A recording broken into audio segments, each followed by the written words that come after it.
So I'm going to give you a summary of the findings. First, I think this is fantastic data and modeling work to trade off like number of infections versus economic loss in the lens of intercity migrations. It's very innovative, interesting data collection, and they have very careful empirical strategies. What I think about the model is that indeed, I think a lot of people may question where this $1.6 million comes from, or whether this 40% of GDP loss is reasonable. I think, but those numbers, I don't think it's pivotal to this paper because the qualitative implications always hold regardless of the numbers. So I'm thinking about the model calibration part can be offered as a menu because people may just have different opinions on what a life cost is or what GDP loss is. And second part is, as Dr. Chen already mentioned, that they can incorporate risk aversion and nonlinear cost of the infections so that we can incorporate government's perspective that maybe they're really not thinking about number of infection costs as like 1.6 million as a dollar amount, but they're thinking about more like an increasing function, like one case worth that much, how much, and 10 cases worth that amount, but it's not necessarily linear. The one missing piece of the trade-off, I think, is that there's a people's self-willingness to travel. So we're focusing on the number of COVID infections on one hand and economic loss on the other hand.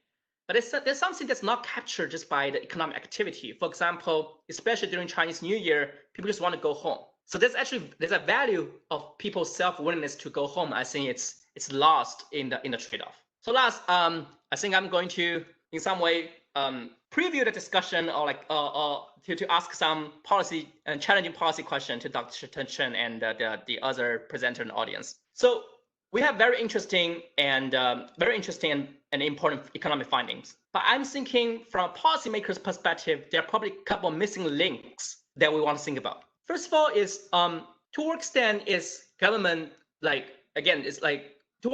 government risk neutral?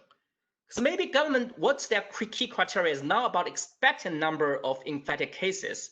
It's about how confident are we at ensuring a maximum X cases. So they're really trying to think about to minimize the potential impact. And often this X could be zero. Like they want to think about how confident are they at ensuring a maximum 0 cases. And second, because of the risk aversion consideration, then there's actually more importance on those traffic hubs where people actually migrate out a lot because they will very likely boost correlated risk. What I mean by that is that if you have someone like you unexpectedly have COVID-19 and they've come to a city, and because there's a traffic hub, it's likely they will radiate the infections toward the whole nation. So the traffic hub becomes even more important under the risk aversionness. Third, I think this paper also try to position it as in the future how much we can learn from this, and I think this is very important lesson. But the question is that especially during the onset of a new pandemic,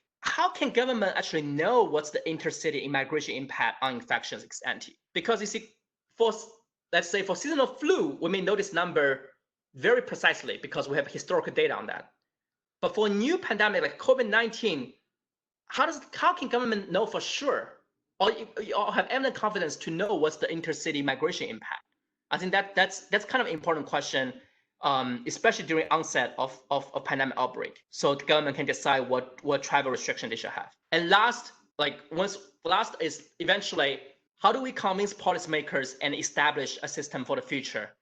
Like, do we want to be super quantitative? Do we want to be somewhat qualitative? How do we incorporate all the risk aversionness? How do we incorporate all the uncertainty that government does not know the pandemic impact up front?